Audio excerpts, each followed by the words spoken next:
Long live Poland! What are Karol Nawrocki's plans for Poland? A right-wing populist president. Many in the queer community are on edge. I think this will set Poland back. Ukrainian refugees also feel the changes coming. I'm worried about what will happen to us Ukrainians now. While many young people voted for Nawrocki, not everyone is convinced. Young Poles will take to the streets.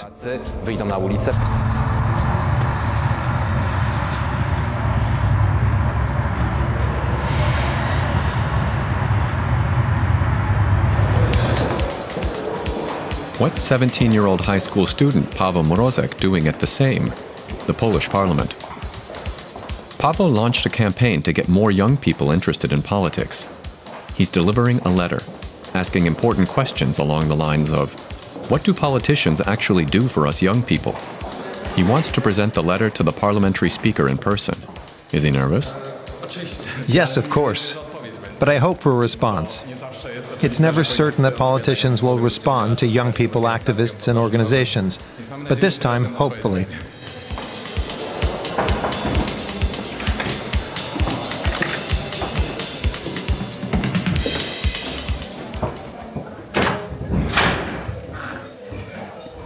Dzień dobry.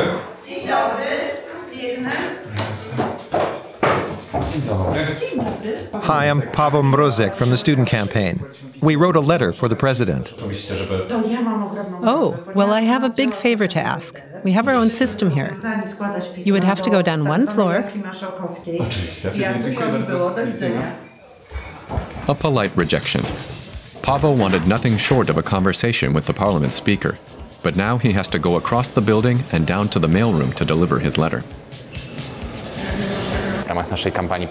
As part of our campaign, Young People Vote, we spoke to hundreds of young people. They told us about their problems: education, mental health, climate, and housing policy. But why is he bringing all this up now? Poland is on the brink of a state crisis, one intensified by many young people. A new president on a collision course with the government, Karol Nawrocki, right-wing populist, boxer, and hardly any political experience under his belt. And it was people under 40 who gave him the slim majority. 53% of them voted Nawrocki. Why is the president so important? In Poland, the government needs his support. He has the power to veto laws. Bad news for Prime Minister Donald Tusk and his government. When they came into office, the mood was positively euphoric. Tusk's government marked the end of right-wing rule after 8 years under the populist PiS party. But could it really last? Tusk's four-party coalition, often gridlocked by internal divisions, left voters disillusioned, according to political influencer Róża Cieplińska. The main criticism of voters against the government is that it has not implemented the laws it promised. The government only has problems, internal coalition disputes, and now this new president, who isn't part of the October 15th coalition. Plus social discontent. I almost feel a little sorry for Tusk, given what's happening in the government right now. Tusk on the left must now work with the right-wing populist. But how can that work? Tusk put the question to Parliament in a vote of confidence. Losing it would mark the end of the coalition. The mood is tense. In attendance, Paweł Mrozek and Róża Cieplińska. In the end, Tusk prevails. A crisis of state narrowly averted.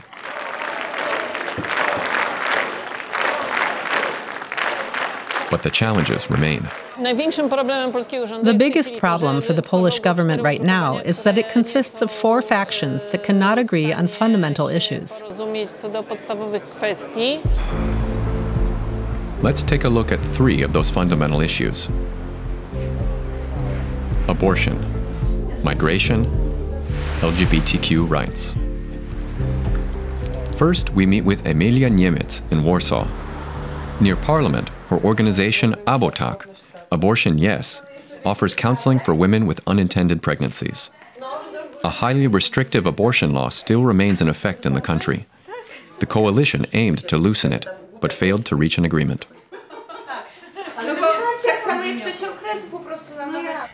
For us, it's actually gotten worse. The whole world thinks we have a liberal government, but now we're getting less support. The government promised after their election victory to address women's rights, LGBTQ issues, and abortion. But they've done nothing. For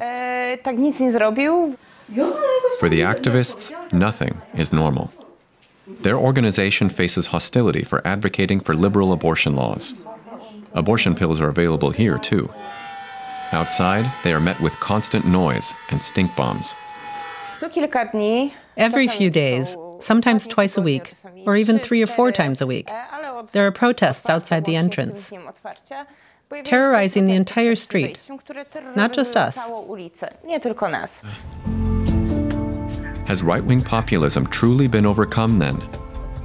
And what of the previous euphoria?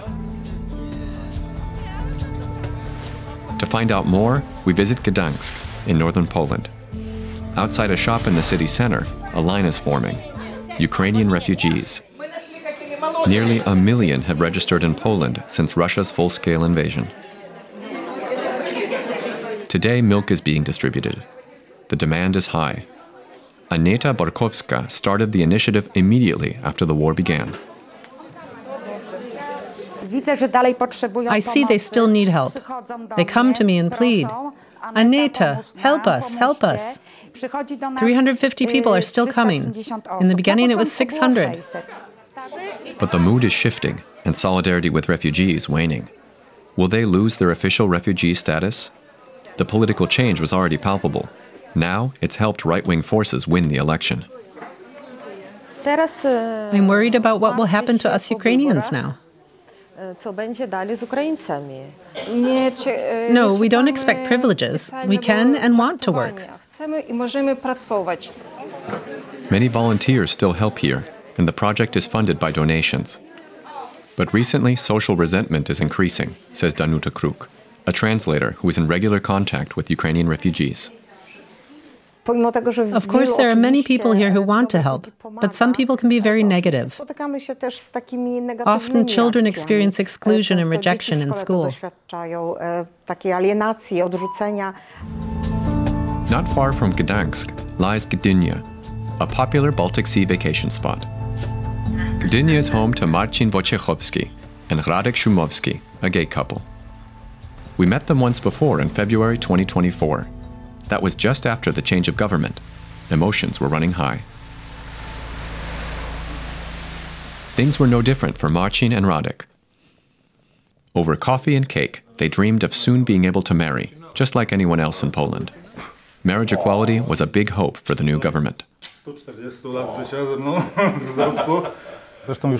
I've already started inviting everyone, telling my family, listen, it will probably be possible in 2 or 3 years.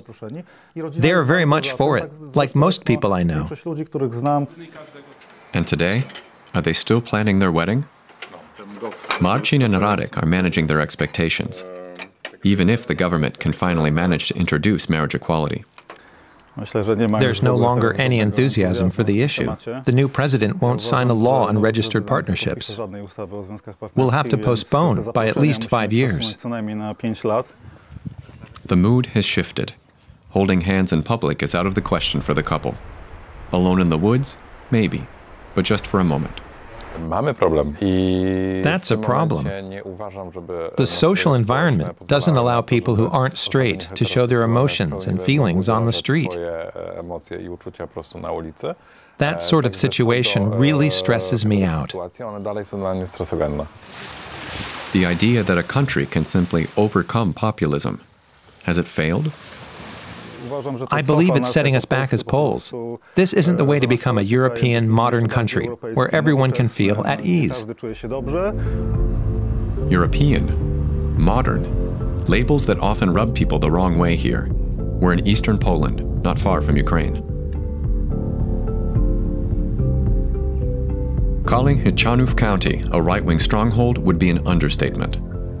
Nawrocki received almost 95% of the votes here. Mayor Marcin Sulowski is pleased with the result.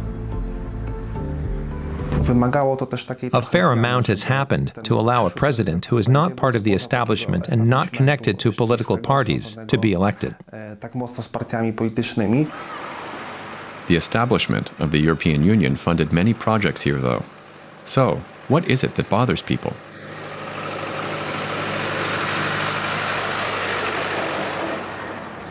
Meet Andrzej Jaworski.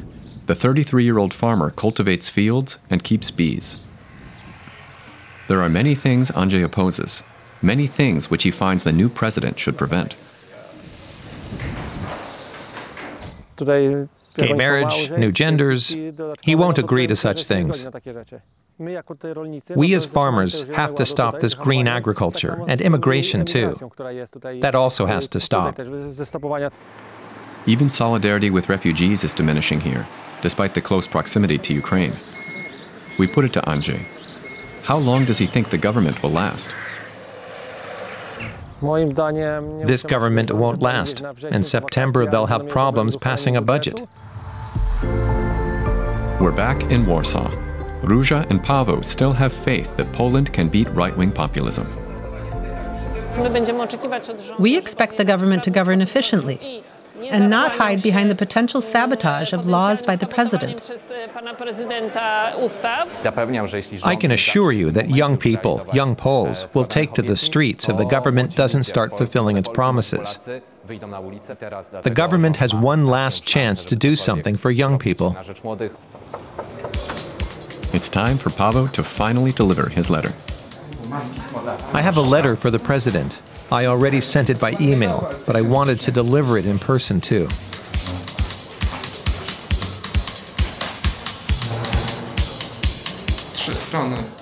My contact details are at the bottom.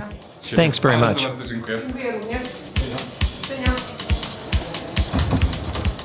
Delivered. Paweł hopes he'll get a response that will lead to constructive discourse. But he knows too that the president and the government will likely obstruct each other, which threatens to hold back the dream of progress.